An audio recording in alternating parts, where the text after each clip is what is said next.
दुनिया में दो तरह के लोग होते हैं।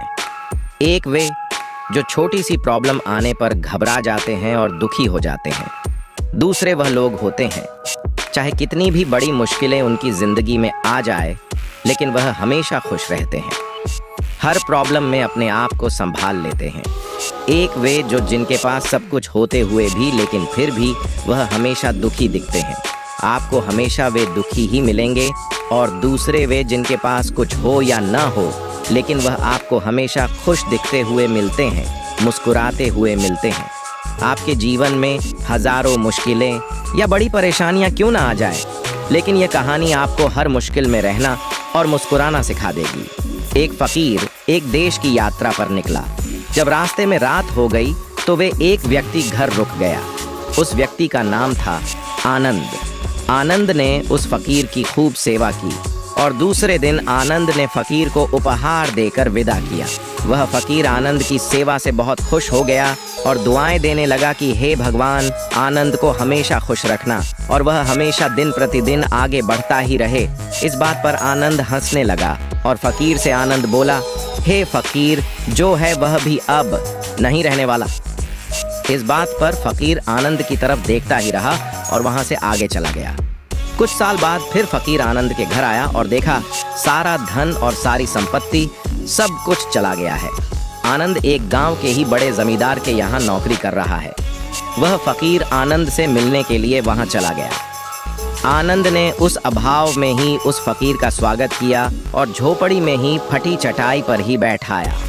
उसके पास खाने के लिए जो रुखी सुखी रोटी थी वह खाने के लिए फकीर को दे दिया।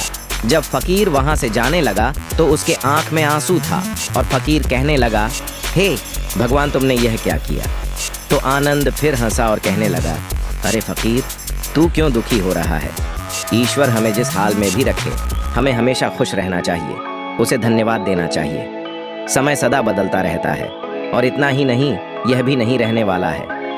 इस पर फकीर सोचने लगा कि मैं तो केवल वेश से ही फकीर हूँ, लेकिन सच्चा फकीर तो तुम हो, आनंद। कुछ साल बाद फकीर फिर से यात्रा पर निकला और आनंद से मिला और देखा तो देखता ही रह गया, क्योंकि सब कुछ बदल चुका था।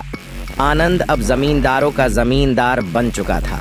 उसे मालूम हुआ आनंद जिस जमींदार के यहाँ नौकरी कर रहा था उसकी कोई संतान नहीं थी और अपनी सारी संपत्ति जायदाद आनंद को दे दी।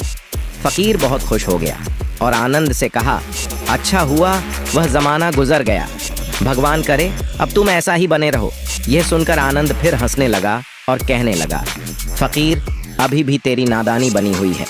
फकीर ने फिर आनंद से पूछा, क्या यह भी नहीं रहने वाला? तो आनंद ने उत्तर दिया, हाँ, या तो यह चला जाएगा या फिर इसको अपना मानने वाला ही चला जाएगा।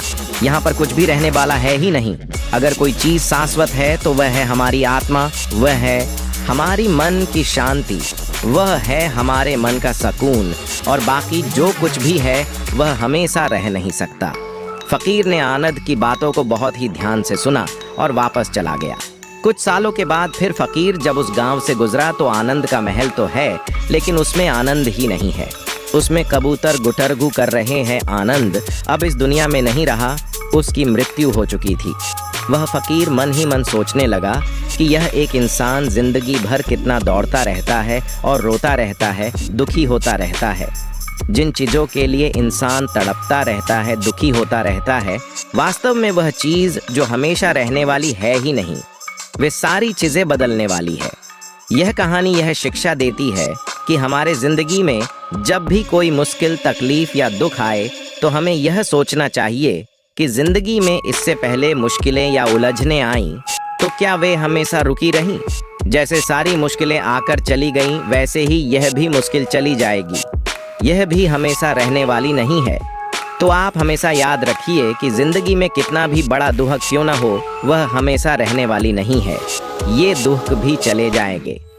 एक बार अकबर ने बीरबल से कहा कि बीरबल, आज कुछ ऐसा लिखो कि जब मैं खुशी में पढ़ूं तो दुख और जब दुख में पढ़ूं तो खुशी हो। तो बीरबल ने लिखा, यह वक्त भी बीत जाएगा।